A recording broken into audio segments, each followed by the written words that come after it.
I work at a distribution center off the I-75 in Sharonville, just north of Cincinnati, the kind of warehouse that breathes in pallets by the truckload and exhales them to grocery stores before sunrise. Fluorescents hum, forklifts beep, the air always smells a little like cardboard and diesel. They call me a materials analyst, which is a fancy way of saying I count things and get yelled at when the count is wrong. Olivia used to call my job warehouse Tetris, and when we first started dating, she'd kiss my cheek at 4 a.m. and whisper that my schedule made me mysterious. It was a joke, but I liked the way it sounded. She worked days in the same company's customer service office in blue ash, clean carpets, and break room fruit bowls instead of steel racks and cold concrete. We met at the company holiday party when HR did an icebreaker where you were supposed to share the weirdest job you ever had. I said balloon animal guy at a mall kiosk, and she laughed so hard she almost spilled her punch. That was a year ago. Mysterious was cute back then. Tyler was my best friend long before the warehouse. We met in high school automotive tech. He was the sort of kid who could rebuild a carburetor by feel and fail algebra because he never brought a pencil. I got him the job on my shift. When his mom had her second back surgery, I swapped weekends to drive her to appointments. When my car died, he showed up with his dad's old F-150 and a socket set and wouldn't let me pay him for the alternator. He lived in an apartment complex behind a speedway, always smelled like motor oil and cedar air freshener. Everyone called him the night owl. He liked it that way. The Friday it all clicked didn't start any different. We were finishing a quarterly cycle count of high shrink items, the stuff that grows legs when nobody's looking. Razor blades, energy drinks, protein powder. I was in my little glass office at the corner of aisle 6 trying to get the variance under 1% so the regional guy wouldn't come down on us. One of the tight zones is a cage with a keypad and a badge reader. Only 7 badges have access. Mine, the warehouse manager, 2 lead pickers, and 3 inventory techs. Olivia's not on that list. Night shift has their own list. Tyler's a forklift driver. He's not on it either. Around 2 a.m., I was polishing the shrink dashboard for the morning brief when the security guard, Joe, tapped my door frame with his flashlight. He's retired Army, does crosswords with a pencil, and always moves like he's trying not to scare a deer. "You got any reason folks would be in the cage after midnight?" he asked, voice low even though the forklifts were screaming. "Not unless they're doing a spot check," I said. "Why?" "Badge reader shows entries at 0214 and 0220 last night," he said. "Maybe they're keyed into a special, don't know. Figured I'd mention it." "Who was it?" I asked. It was a casual question, but my stomach tightened like a knot was forming. He shrugged. "I didn't pull the CSV. Wasn't sure if you wanted me to look first or you want to pull it through your happy little spreadsheets." He always teased me about spreadsheets. I told him I'd take a look when I compiled the week's report. He gave me the 2-finger salute and disappeared. It could have been nothing. We do after-hours everything all the time. Truckers show up late. My manager gets forgetful about shifting schedules. But the number stuck in my head like a splinter, 0214 and 022 2 entries close together. The cage door lags if you don't let it fully close. You can slip in on someone else's swing if you're quick. That's the sort of thing that gets people written up, but it also happens when you're trying to get the night over with and go home. I told myself it didn't matter until it did. When the shift ended, the sun was just a pink smear over the highway. I drove home with the heat cranked on my hands and thought about eggs and coffee and Olivia's hair smashed on one side from sleep. Our little one-bedroom in Norwood always felt warmer when she was in it. She spoons me like I'm a big Labrador. We're not complicated people, we should not be. But when I walked in, the apartment had that too quiet tone of a place that knows it's alone. There was a note on the counter in her looping handwriting. "Early yoga, back by 8, coffee's in the French press." I poured a mug and stood in the doorway to the bedroom. Our bed looked like a snowdrift someone had rolled in. A whistle of a draft came under the window. I drank, showered, crawled in, and slept like a stone. At noon, my phone buzzed a few times. There were work emails from the inventory manager reminding me that the regional guy wanted the shrink report visualized this time, and not just a wall of numbers. I was halfway through bile and sarcasm at my screen when I decided it would be cleaner to pull the badge logs from the cage reader and overlay them on my cycle count by time. A little timeline with color bars. It would look pretty and make my boss stop asking if we could make it pop. I went back to the warehouse at 3 to beat the afternoon rush and told Joe I needed the cage door reader CSV for the past 7 nights. He pulled it from his little nest by the monitors and slid a thumb drive across the desk. "You doing another shrink sermon?" he asked. "Just trying to make the numbers speak English," I said. I loaded the file at my desk and filtered out every badge that wasn't on the access list. The 7 expected names popped up, then I saw a badge number not on my list. The number looked familiar anyway. We all get the same 8-digit number on a little plastic rectangle. If you wear yours long enough without a clip, the face rubs off and you memorize the numbers by the pattern your thumb traces when you swipe. The number belonged to Tyler. He wasn't supposed to have that access. He wasn't on night's inventory. He drove the Yale forklift and moved pallets from inbound to pick faces. He had no business in that cage. I double-checked the list, not there. I scrolled and saw that his badge had been used to open the cage at 0214 on Tuesday and 0158 Thursday, then at 0214 again Friday. The second entries at 0200 and 2005 and 0200 again were Olivia's. I stopped breathing for a second. It felt exactly like missing a step in the dark. Maybe the list was old, maybe the security system had cross-assigned a number, maybe Joe fat-fingered it. Anything was better than the thing my brain had already assembled and pushed away like it was too hot to hold. I went looking for the camera coverage to check whether the cage corridor even had a camera. It didn't, budget. But the exterior ramp that leads to the receiving dock does, because people like to sneak smokes and sometimes we have contractors there at odd hours. The corridor to the cage cuts past that ramp. If you're walking in, they'll catch your silhouette for a second when the motion sensor flicks the infrared. I walked back to Joe's room and stood behind him while he clicked through the weird blue interface from 2007 that runs all 16 cameras at once. Can you pull me 2 minutes from this Thursday around 2 a.m. ramp cam, I said, and gave him the date. He didn't ask why, he never asked why. He found the spot and dragged the little slider a few seconds back and hit play. A raccoon scurried along the fence at 2013 and knocked something over. I had a stupid thought like, if I focus hard enough on the raccoon, everything else will be cute and harmless by association. Then a man's silhouette crossed the frame, head down, hood up, the gait I've known since 10th grade. Tyler has this heel-heavy stride, ankles a little turned out from years of standing behind parts counters. He walked out of frame toward the corridor. 7 seconds later, a woman passed the same way. Ponytail, coat wrapped tight, carrying nothing. Olivia keeps her keys in her left pocket and hooks her thumb there when she's nervous. The shade did exactly that. It was 12 seconds of video total, no sound, no faces, not enough to prosecute. Plenty to make the floor tilt under me. Joe paused and looked up. He's not a gossip, but he's not blind either. You okay? He asked, in that tone people use when a glass slips and doesn't shatter. Yeah, I lied, thanks. He took a breath like he had something else to say and didn't. He saved the clip to the same thumb drive without comment. I'm not proud of the next hour. I sat in my office watching that 12 seconds loop like a washing machine cycle you can't open. I tried to rationalize. She had once asked me if Tyler could show her the inventory cage because she was writing an FAQ for customer service on returns. That had been 2 months ago and in the middle of the day. Maybe she needed something at night for a call. Maybe Tyler was just being helpful. Maybe the system lagged and put entries out of order. Maybe I was making a story from pixels. But I couldn't unknot the feeling that tightened every time the timer hit 2020 and she passed the edge of the ramp. I could have stormed home that afternoon and confronted her. I could have called Tyler and demanded an explanation I wasn't ready to hear. Instead, I went small. I texted Olivia if she wanted pho after work. She said she'd stay late to finish a report and could we just do pizza and Netflix. I said sure. I told Tyler we were low on propane for the dock heaters and could he swing by the Speedy Mart and swap a tank on his way in. He sent back a thumbs up. I sat in the car with the 12-second clip saved on my phone and realized I'd memorized the way each of them moved, as if that mattered. I went home early and stood in the shower too hot for too long. I could hear Olivia moving around in the kitchen singing under her breath like she does when she's measuring flour. When I came out, she had a frozen pizza on a sheet pan and had set my favorite ugly mustard yellow hoodie on the couch like a bribe. Movie night? She asked. She smiled at me the way she had at the holiday party, like I was already in on the punchline. Movie night, I said. I wanted it to be normal so badly it hurt. Halfway through the movie, she curled up under my arm and said she was sorry she'd be busy the next few weeks. Budget season, she said, rolling her eyes. I swear our boss makes up acronyms just to send emails. Can we throw a blanket over March and wake up in April? You've never liked March, I said. It was true. She calls it a month with attitude. She kissed my collarbone and I let the warmth sink into me like sunlight. I almost convinced myself I had imagined it. I almost threw the thumb drive in the junk drawer and went to bed pretending we all lived in a friendlier version of this world where coincidences mean nothing and raccoons knock over more than trash cans. Then somewhere after the pizza and before the credits, she set her phone down face down on the coffee table. She never does that, not since we promised each other we'd be the kind of people who aren't cagey about screens. I heard it vibrate and watched her keep her eyes on the movie like she didn't hear it at all. Then she excused herself to the bathroom and took the phone with her. I counted tiles in the ceiling. I told myself I was an adult. I wrapped both hands around my knees and breathed. When she came back, she sat a little further away from me. Not enough to notice if you weren't looking. I was looking. I didn't sleep. At 4, I kissed her forehead and went back to the warehouse early because my mind needed a place with straight lines and rules. I told myself I'd bury my head in barcodes until the noise in my chest receded. The morning brief came and went. I presented the shrink dashboard with polite colors and kept my voice even. No one asked the question I could feel crawling up my throat.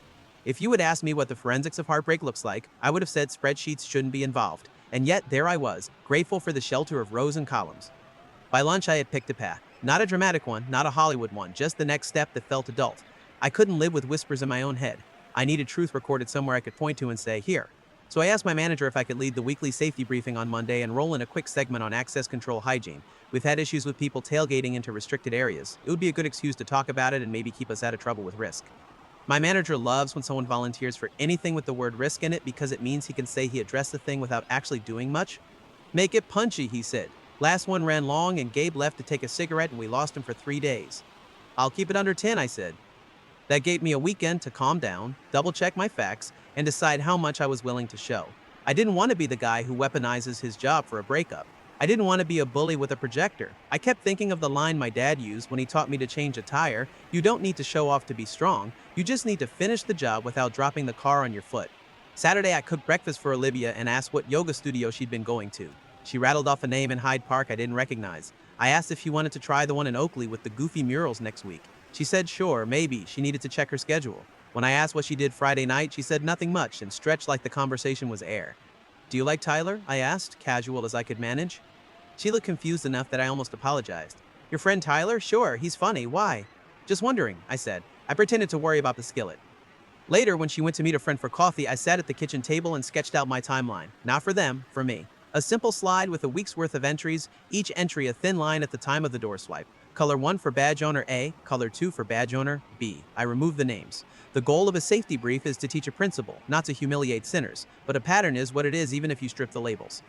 I went on a long run to the river and back, forcing breath in and out until the edges of my vision stopped feeling prickly.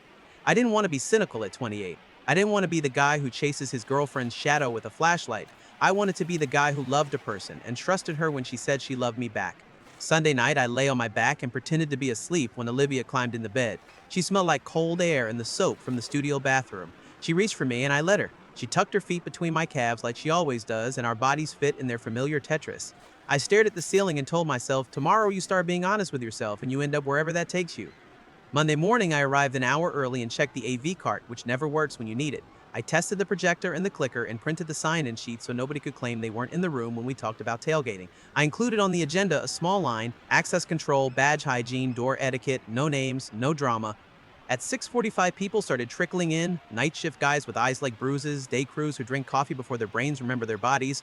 Tyler walked in with 2 Red Bulls and handed one to Gabe. He nodded at me the way friends nod when you see each other from different planets. He didn't look guilty. He looked like Tyler always looks on a Monday, like the week is something to be wrestled into compliance. I had a flash image of us at 16, shoulders knocked together in a garage listening to a fan belt squeal, and the thought skittered across my mind that maybe I was the one throwing a wheel off the axle before I'd even put the car in the jack. Olivia was in the doorway from the office hall, talking to someone from HR about the new time-off form. She made a little face at me, the one that means meetings are dumb, and I almost smiled back out of muscle memory. I steadied myself behind the podium and told a stupid joke about steel-toe boots that got the reluctant morning chuckle you get when people would prefer to be anywhere else. My hands didn't shake as much as I thought they would. I clicked through housekeeping, spill kits, ladder safety, don't charge your vape on a forklift battery. Then I arrived at my last slide. This will be quick, I said. We've had a few close calls with tailgating into restricted areas, especially the high shrink cage. It might feel harmless to slip in on someone's badge swing if you're right there and the door's half open, but it's a risk issue and a policy issue. So I want to show you what tagged access looks like over a week, just to give a sense of how patterns are visible even when we don't think they are. I clicked. On the screen, a simple timeline appeared: 7 days, midnight to dawn. Thin bars marked entries, 2 colors, one at 2014 3 nights, another following it at 2000 T. I had stripped names, codes, anything identifying. It was just shape and time. But shape and time have a way of whispering louder than faces. You don't have to be a detective, I said, keeping my voice steady and low. We talk a lot about how to be safe around machinery. Doorways deserve the same respect. If you're not authorized for an area, don't enter. If you are authorized, let the door close behind you. Simple as that. For a second, there was only the hum of the HVAC and the soft clink of someone's spoon hitting a mug. Then a shift lead coughed. Someone else shifted their weight. The pattern on the screen was the size of a window. If you knew nothing, it was boring. If you knew everything, it was a mirror.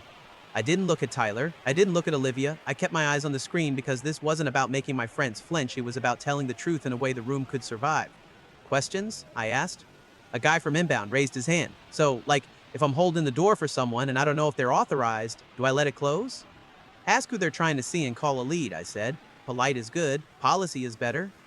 I clicked out of the slide and thanked everyone for their time. People folded chairs like they were finishing a funeral. Conversations rose and fell in pockets. I turned off the projector and wrapped the cord like I'd been trained to treat equipment gently. When the room cleared a little, Jill the guard came up and set my thumb drive on the table with a faint clack.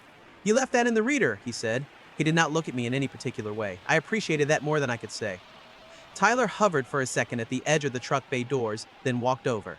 He still had the energy drink in his hand. He tapped it lightly against my forearm like he was toasting a joke we hadn't told yet. You got a second? He asked. Sure, I said. My voice sounded like it belonged to someone coming back from a long swim. He gestured toward the ramp, the same strip of concrete I had watched on loop. I followed him into the thin January light. The river wind was knife cold. He leaned against the metal railing and stared at a place on the asphalt where a truck had dripped oil months ago. The stain kept its shape like a country on a map. I don't like being talked to like I'm 5, he said finally. That tailgating thing. It wasn't about you, I said, and we both heard the word but. You made it about me, he said, not angry yet, just stating a fact in his voice like a mechanic reading a code. I could have said, if the shoe fits. I could have said, the door only opens for the shoe that's stepping through it. I could have said, don't do things you don't want to see on a slide larger than your face. I didn't. I said the most honest sentence available to me. I want the door to close behind me, I said, in the cage, at home, everywhere. He glanced at the blank loading dock, then at me. You think I don't? He asked. I think I don't know what you want, I said. His eyes flicked toward the office hall where Olivia would be, a couple walls between us and a whole lot of air. He pressed his lips together until they went bloodless. For a second, I almost saw the kid who flunked algebra because he never remembered to bring a pencil. He was trying to remember something now, and I didn't know if it was the truth or a lie he believed enough to make it feel like the truth. Look, he said, straightening like he decided on a script. This place throws weird shifts. People cover for people. Doors don't always close, that's all. Okay, I said, because I couldn't say anything else that wouldn't ignite both of us. He nodded and walked back in without waiting for me. I stood there with the wind cutting through my jacket and listened to a distant truck's reverse alarm beeping in time with my pulse. I had not screamed. I had not named names. I had not thrown a grenade into a room where I still had to work. That felt like strength until it felt like cowardice, and then it felt like both at the same time. I went back inside and stacked chairs. At 10, when the office side had finished their own morning huddle, Olivia found me by the time clock. Her hair was tucked into a knit hat, and there was a soft pink to her cheeks from the cold. Your little presentation was cute, she said, light, like nothing was heavy. Thanks, I said. You made Joe feel important, she added. That's good. He takes pride in this place. He should, I said. She tilted her head like she was trying to read a label through glass. Are you mad at me about something, she asked, almost laughing at the absurdity of it. I could have said yes. I could have said, I don't know if mad is the word for the way it feels when your chest turns into a room where a light bulb buzzes but never burns out. Instead, careful and steady, I asked the question I had rehearsed while toothbrush foam went flat in my mouth this morning. Were you here Thursday night? I asked, after 2. Her eyes flicked just off my face for a microsecond. If I wasn't looking, I wouldn't have seen it. Then she recovered. No, she said. Why would I be? I hate this building after dark. It's a fair answer, I said, meaning I heard her and also I didn't. Do I get to ask a question? She said, a little edge creeping in. Always, I said. Why are you asking me weird questions like a cop? She said. Is this about Tyler? Because if it is, I really don't appreciate being put in the middle of whatever ancient macho thing you two have. I'm not putting you anywhere, I said softly. I'm trying to stand where I am without falling over. She smiled without warmth. You're being dramatic, she said. Maybe get some sleep. She turned and left before I could decide if I should follow. I went back to my office and shut the door and sat with my hands flat on the desk until they stopped wanting to punch things. The first half of anything hard, my dad used to say, is getting through it without making it worse. The second half is making it better without lying about the first half. By lunch, I had booked an extra hour with risk and security for the following day to talk about tightening access lists. Not because of Olivia, not because of Tyler, because regardless of my life, doors still need to close. That was the story I could tell without becoming the villain. That was the part I could do without turning my job into a weapon. At home that night, the apartment felt like a motel where 2 strangers had checked in under our names. Olivia ordered Thai and scrolled on her phone while I alphabetized the spice rack because the illusion of order is sometimes the only thing that keeps you from fracturing. She told me a story about her coworker's disastrous date and asked if I would hang a mirror in the hallway this weekend. I said sure. When she went to shower, I stared at our reflection warped in the TV's black glass and tried to imagine explaining to my mom why I had gone looking for truth with a slide deck. Before bed, she crawled into my lap and kissed me slow like nothing had shifted. I kissed back and felt the scaffold of my plan holding even while everything else felt like it might tilt. The next morning, my email pinged with a calendar invite from HR, Cross-Functional Safety Culture Review, Wednesday 7th out AM. I hadn't asked for that, my manager had. He wanted to show regional we were being proactive. My slide would get a wider audience. Part of me wanted to yank it. The other part said, no names, no codes, just an illustration of a principle. If the shoe fits, that's not the projector's fault. Wednesday came like a slow knife. I ran 3 miles at 5 a.m. because if I sat still, I'd convince myself to do something reckless. The air was needle cold and my breath came out in clouds. The city felt honest in that pre-dawn hour, all edges, no softening. I wished I felt as honest. We set up in the larger training room for the culture review. A few more managers than usual, a couple HR faces from Blue Ash who had never seen the inside of a freezer aisle. People passed a pastry sheet around and tried to decide whether a cinnamon roll counts as breakfast or a cry for help. I cued my slides and tucked the thumb drive in my pocket like a talisman or a threat. I decided on one more small change. It felt important. On the timeline slide, instead of leaving both colors abstract, I added 2 small labels to the legend, authorized badge and guest tailgate. Not names, no codes, just the roles. The pattern was the same. The meaning became harder to dodge. I could defend that to anyone. This is what a tailgate looks like on data. This is why we ask you not to do it. This is why the door must close behind you. When everyone settled, my manager did the corporate throat clearing and handoff. I walked up, felt the air shift as people adjusted their attention, and clicked to the slide that had been sitting in my head for 4 sleepless days. Colored bars, 7 nights, 0214, 2020. You don't need faces to know who you are in a story. Sometimes all you need is the feeling when the picture goes quiet, and the room does too, like someone took the lid off the truth and it made no sound at all. I took a breath. I was going to say the words about policy and risk that left dignity for everyone. I was going to keep my voice level and remember that the first half of doing a hard thing is not making it worse. Here's what a tailgate looks like in the wild, I said, and the clicker felt light in my hand, and the second half of this story waited in the space between me and the screen, in the thin, bright line where a door either closes or it doesn't. The room let out that long, polite exhale people do when they've seen something they don't want to talk about. My manager thanked everyone for leaning into safety culture, which is corporate for please don't sue us, and folks drifted back to whatever kept them paid. I unplugged the HDMI and pushed the cart toward the wall. My thumb drive felt heavy in my pocket, like it had masked a second planet inside it. The HR rep from Blue Ash Short, dark curls, quiet voice stopped by my elbow. Her badge said, A. Abrams, Risk and Compliance. She had the eyes of somebody who hears lies for a living and doesn't take it personally. That was clear, she said. Thanks, I said. Kept it generic on purpose. That was the right call, she said. Can Joe get me the raw badge logs for the cage door so I can document what you showed? No names in your deck was smart, but if there's a pattern, we should tune access lists. That's our lane, not yours. That's why I did it in a room and not in a hallway, I said. She nodded once, like we were both glad to be the kind of people who prefer hallways to be boring. Good instincts, she said, and moved on without looking past my shoulder toward the office corridor. I wheeled the cart back and found Joe holding 2 styrofoam cups like a bodega saint. He passed me one. It was hot and tasted like ashes. Perfect. You gonna be all right? He asked. I'm going to be whatever you call the thing that's not a disaster, I said. Tuesday, he said, deadpan, and I laughed in spite of myself. By mid-morning, the building had digested the meeting and converted it into whispers. That's what buildings do. You can flush a harmful pattern out of the data, you can't flush it out of mouths. I stayed in my office with the door open and made myself visible and busy, the admin equivalent of breathing into a paper bag. At lunch, Tyler appeared in my doorway, leaned on the frame with the half grin he uses when he's about to ask for something, and pretend it's for me. He looked at my whiteboard instead of my face. You got a minute? He said. 1, I said. He stepped in and closed the door behind him, which was brave or stupid, I couldn't decide which, and put his hands on my desk like he was steadying a drill press. You could have just talked to me, he said, not angry. Wounded, which is worse. I'm talking to you, I said. That slide, he said. Come on, man. I stripped names, I said, and I talked about a policy problem that existed before either of us knew how to drive a forklift. If your jacket felt warm when I mentioned fire, that's not because I lit it. He stared at me for a long second. The bravado drained out of his face. Something raw took its place. It wasn't like that, he said. The sentence everyone picks when they don't like the shape of what it was. You tailgated into a restricted area after midnight, I said evenly. More than once. That's enough like something. You think I'd jeopardize your job, he asked. That was the word he chose. Mine. I think you jeopardized my home, I said, and there it was, said softly enough that it didn't knock anything over. He flinched. Not because I yelled, because I didn't. I didn't tell HR anyone's names, I added. I didn't show faces to a room. I asked for doors to close. If the door closes, nobody gets confused about what they're doing inside. Tyler's throat worked. There was nothing to see, he said, quieter, like he'd finally realized we weren't playing to an audience. That would comfort me more if you hadn't insisted on doing it where there are no cameras, I said. He blew out air and looked away. You don't know everything, he said. I know enough to ask better questions than I want to ask, I said. I'm trying very hard not to be cruel. That, more than anything, cut.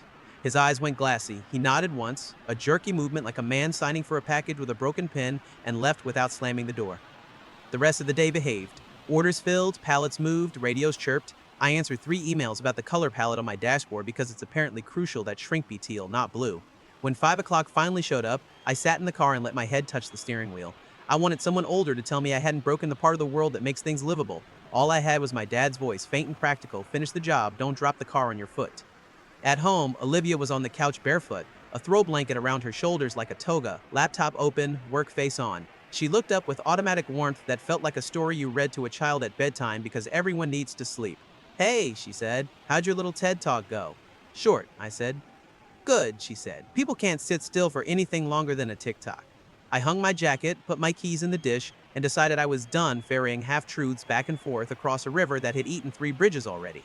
I need to ask you straight, I said, coming to the edge of the coffee table. Were you in the warehouse Thursday after 2 a.m.? She blinked like I'd asked if her name was Olivia. No, she said. Then she tried to turn it into a joke. What, did the ghost of aisle 6 ring you up? Don't, I said. Not loud, but it landed. The smile slid off her face. Her eyes narrowed. Are we doing this again? We haven't done it yet, I said. I didn't ask you because I wanted a fight. I asked you because I need to stand in my own house and believe the person across from me cares if I believe her. You're being weird, she said, but softer. You've been weird for days. I've been working very hard to be gentle with the truth, I said. Help me out. She looked at the TV like there might be a clue there. When she came back to me, all the messy feelings had been tucked under the couch. She was neat, presentable, efficient. I met Tyler to look at something for a customer service process, she said briskly. We needed to check where returns get staged after hours because the call volume is crazy and I don't have time to do it during the day. It was faster to just swing by on my way home. He had a key. I didn't go in. I stood in the hall. It took 5 minutes. That's all. I let the lies sit next to the thin truth she'd wrapped around it. I could have argued the specifics. I could have said the key was a badge, not a key, and the camera saw her walk past the ramp, not stand in a hall. I didn't. I held her gaze and let the part of me that wanted to be 12 again and believe whatever I was told walk itself to bed. You're allowed to tell me you made a mistake, I said. You're allowed to tell me you wanted something because you were lonely or mad or curious. You're not allowed to tell me the floor is ceiling and ask me to clap for gravity. Her chin lifted. So I'm on trial now, she said. You're judge and jury because you can pull a report. Do you know how creepy that is? How controlling it sounds? This is why I didn't want to say anything. You twist.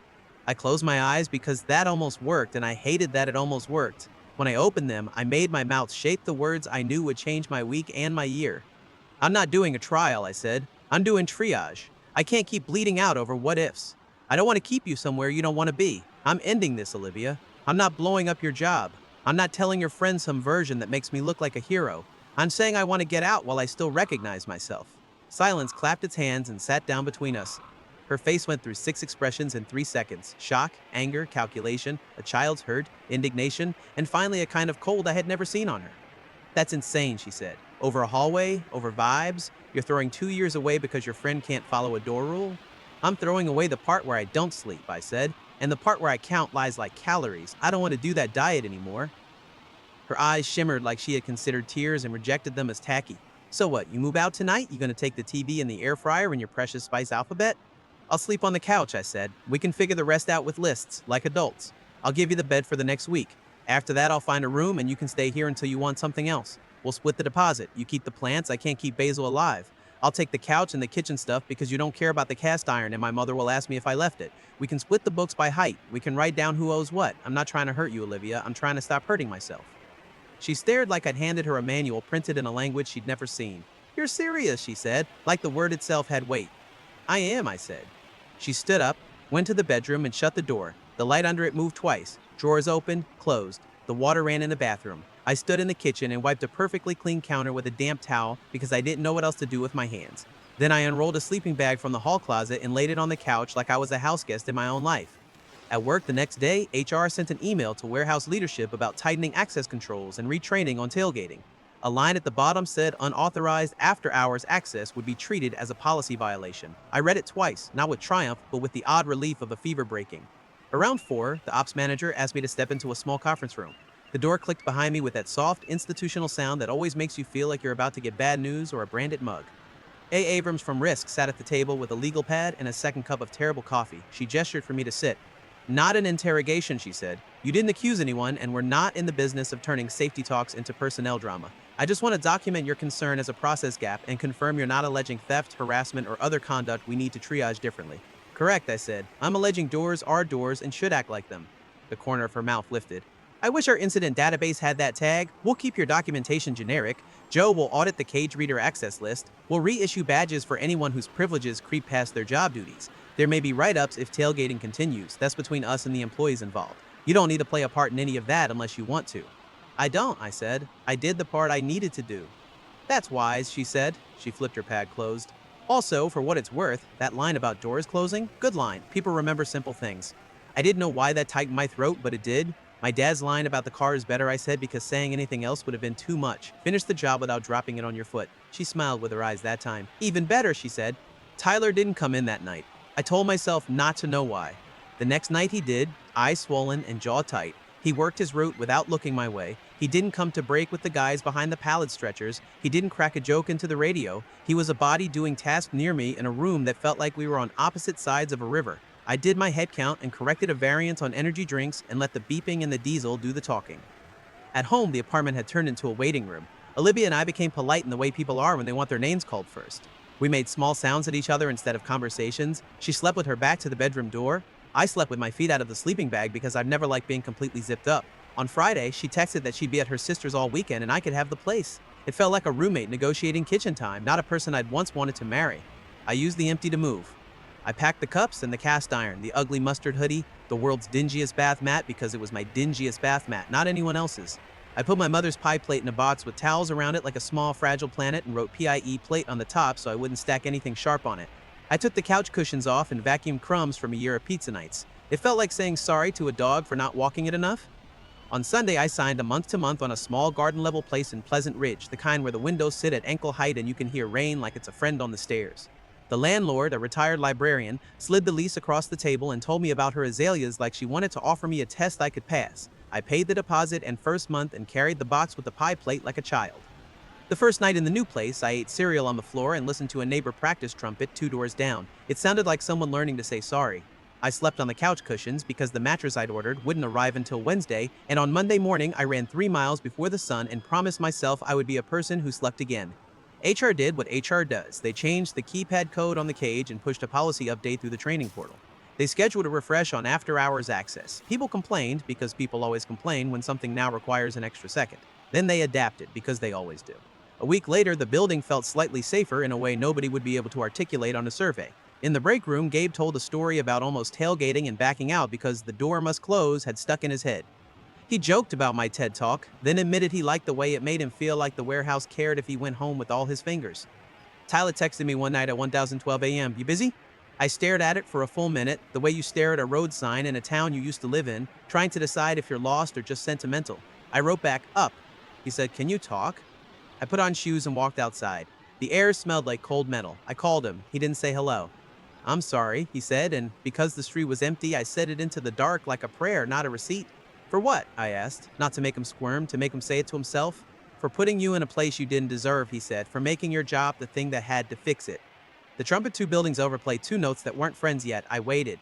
"It wasn't supposed to be a thing," he said. "It started because she said she was scared to walk out alone that late, and I said I was going that way anyway, and then she said she wanted to see how the returns get staged so she could make some spreadsheet for the call center so they stopped yelling at her, and I said, sure, why not? I can show you where they set them, and then it got confusing. That's all I'm going to say because anything else feels like I'm making you hold it for me." "Okay," I said and meant it. I didn't want his details. The shape was enough. "Thank you for saying something true." We didn't," he started and then stopped. He exhaled and let the unfinished sentence die in the air where it belonged. "We're not good at this," he said finally, which was the truest thing he'd said since we were 18, and he told me he didn't know if he'd ever leave Cincinnati, but he wanted to fix something that mattered. "I'm not good at it either," I said, "but I'm getting good at being done."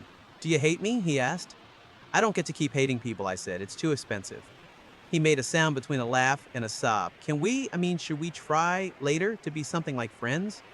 "Not now," I said gently. "Maybe later, maybe never. I'm not closing a door that hard, but I am letting this one shut." He sniffed. "Okay," he said. "You always were better at the part where you say the thing people need to hear even if they don't want it." "You were always better with alternators," I said.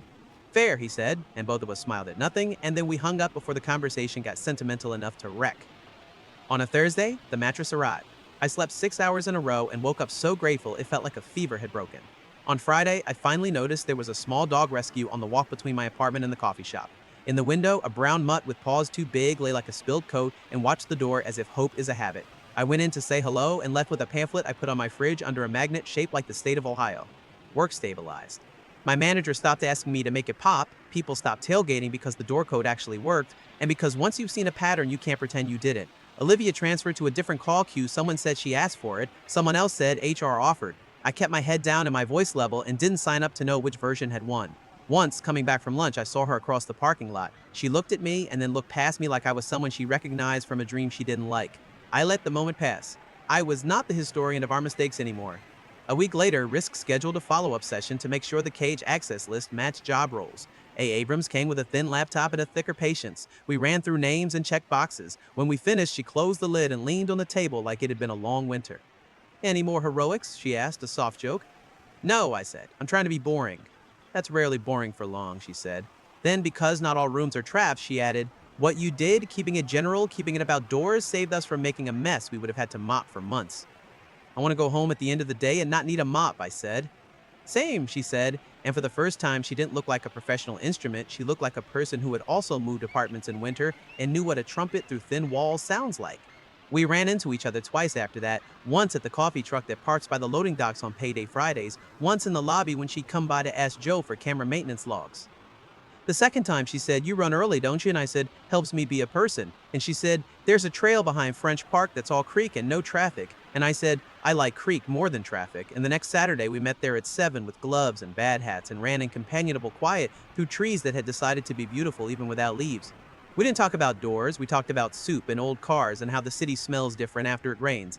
At the end of the loop, the creek made a sound like static, and she said, I'm terrible at small talk and worse at big talk. And I said, I can do medium. And she laughed in a way you don't when you're on the clock.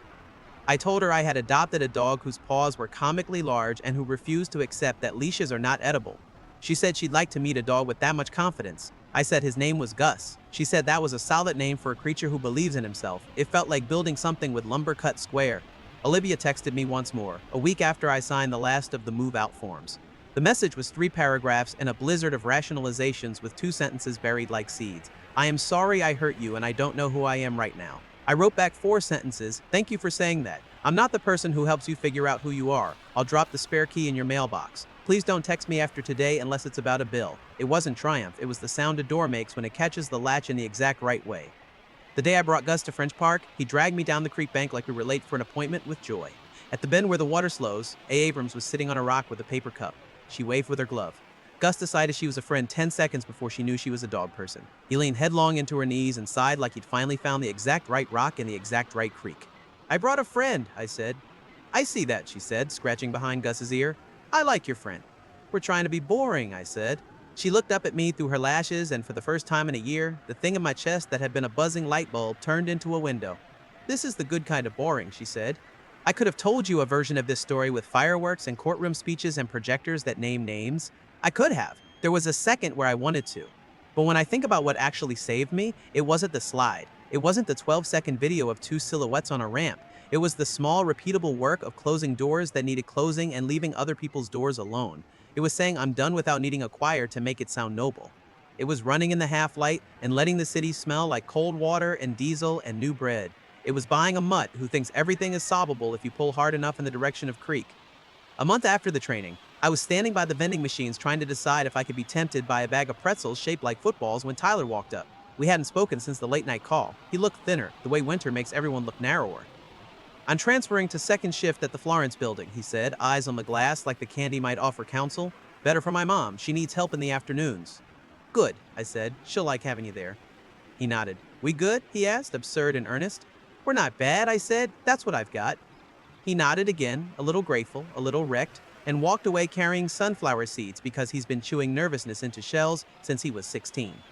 On my last day in Cherville before they moved me to a spin-off role auditing returns processes, my punishment or my reward depending on how you chart it, Joe stopped me at the gate. You know, he said, most people would have tried to win. You just tried to be finished. Winning takes different shapes, I said. Sometimes it looks like a dog that believes in himself, he said, deadpan, and then he grinned so hard it turned him 10 years younger. The warehouse kept breathing pallets, the forklifts kept their music, the door on the cage got new hinges. If someone tailgated after that, they had to work a little harder. That was enough for me. Not everything deserves a parade. Some things deserve a quiet click and a room you know how to live in. If you're waiting for a coda where someone gets sued or handcuffed or publicly shamed until the comments section claps, I don't have it. What I have is a bed I sleep in and a dog who snores like he's telling a story he can't finish, and a woman who texts me photos of creeks at sunrise because she knows I'll like the way the light decides to be a color. What I have is a sentence I can live inside, the door closes behind me. If you were me, would you have put names on the screen or kept it about the door? Tell me in the comments, and if this kept you listening, hit like and subscribe so the next person who needs a quiet win finds their way to it.